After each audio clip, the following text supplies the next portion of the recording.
நண்பர்கள் அனைவருக்கும் வணக்கம்.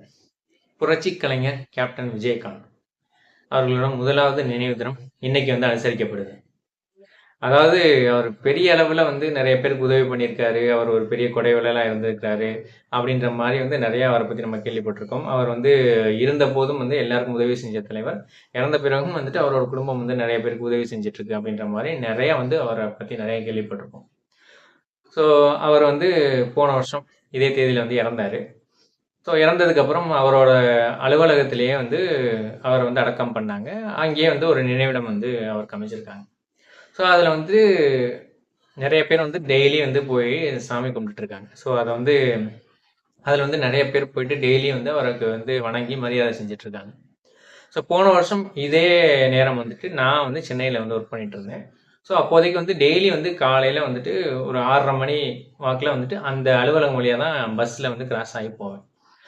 ஸோ ஆரம்பத்தில் அவர் இறந்த சில நாட்கள் நிறைய கூட்டம் வந்துகிட்டே இருந்துச்சு.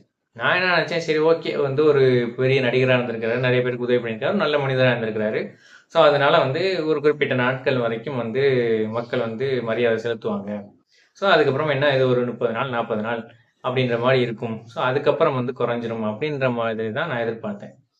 ஆனால் சொன்னால் நம்ப மாட்டீங்க, டெய்லி நான் வேலை பார்க்க அந்த மார்னிங் ஷிஃப்ட் போகிற அந்த எல்லா நாட்களுமே காலையில், அதுவும் ஒரு 6:30 மணிக்கு நான் கிராஸ் பண்ணுவேன். அந்த 6:30 மணிக்குமே குறைஞ்சது ஒரு 20 பேராச்சும் அங்கே அந்த பூவெல்லாம் வாங்கிக்கிட்டு அவரோட நினைவகத்தில் இருப்பாங்க 6:30 மணிக்கு. ஸோ டெய்லி பார்த்துருக்கேன், குறைஞ்சது 20 பேராவது இருப்பாங்க. மினிமம் ஒரு 10 to 20 மெம்பர்ஸ் இருப்பாங்க. ஸோ அந்த அளவுக்கு இவர் மேலே அவ்வளோ பாசம் வச்சுருக்காங்களே, டெய்லி வர்றாங்களே அப்படின்ற மாதிரி தான் இருந்துச்சு. அண்ணா நினைவிடமோ இல்லை எம்ஜிஆர் நினைவிடமோ, ஏன்னா அவங்கெல்லாம் அண்ணா முதலமைச்சராக இருந்தார், எம்ஜிஆரும் முதலமைச்சராக இருந்தார். அவங்க பெரிய அளவில் அரசியல்லையும் பெரிய தாக்கத்தை ஏற்படுத்தினாங்க. அரசியலில் அண்ணா பெரிய தாக்கத்தை ஏற்படுத்தினார். சினிமா அண்ட் அரசியல் ரெண்டுலேயும் எம்ஜிஆர் பெரிய தாக்கத்தை ஏற்படுத்தினார்.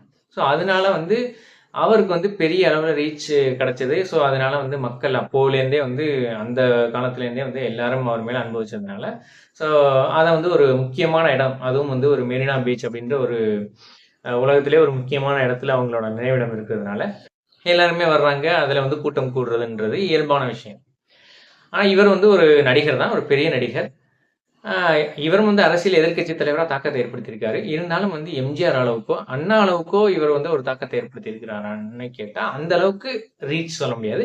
பட் அரசியல ஒரு தாக்கத்தை ஏற்படுத்தியிருக்காரு.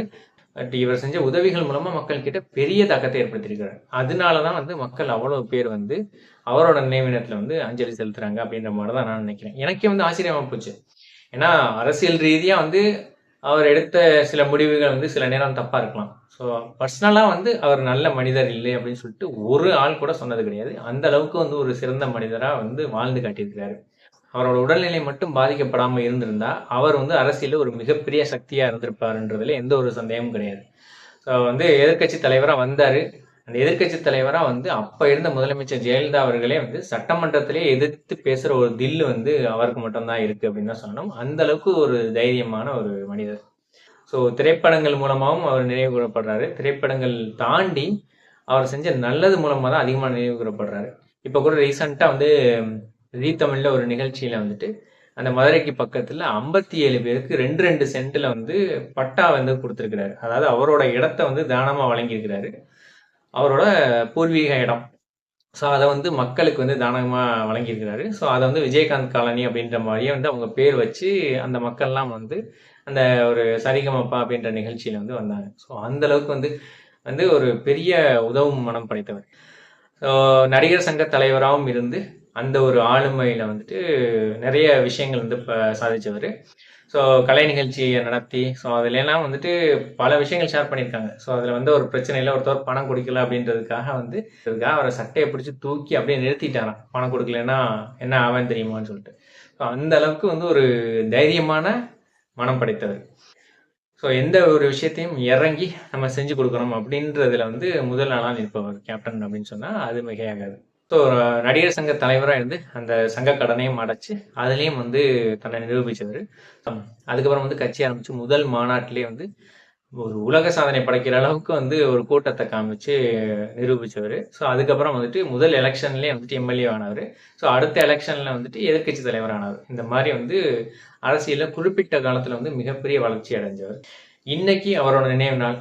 ஸோ அவர் செஞ்ச உதவிகள் இதெல்லாம் வச்சு மக்கள் அவரை கொண்டாடிட்டு இருக்காங்க. மக்களுக்கு வந்து உதவுறவங்க தான் வந்து கடவுள் அப்படின்ற மாதிரி சொல்லுவாங்க. ஸோ அதாவது அவர் உயிரோட இருக்கும்போதும் உதவுனாரு, இப்போ இறந்தும் வந்து உதவிட்டு இருக்காரு. ஸோ இப்போ அவர் வந்து இப்போவும் வந்து ஒரு கடவுளாக தான் நிறைய பேருக்கு வந்து தெரிஞ்சிட்டு இருக்காரு. ஸோ விஜயகாந்த் அவர்கள் வந்து ஒரு உன்னத மனிதராக வாழ்ந்து காட்டி நம்ம எல்லாம் எப்படி வாழணும் அப்படின்றதுக்கு ஒரு எடுத்துக்காட்டாக திகழ்ந்தார் அப்படின்னு சொன்னால் அது மிகையாகாது. ஸோ இந்த நேரத்தில் அவரை நினைவை வந்து போட்டுருவோம். ஸோ என்னோட இந்த வீடியோ பிடிச்சிருந்துச்சுன்னா இதை வந்து லைக் பண்ணுங்கள், இதை எல்லாருக்கும் ஷேர் பண்ணுங்கள். கிளிக் டு இட் சேனலுக்கு சப்ஸ்கிரைப் பண்ணுங்கள். நன்றி, வணக்கம்.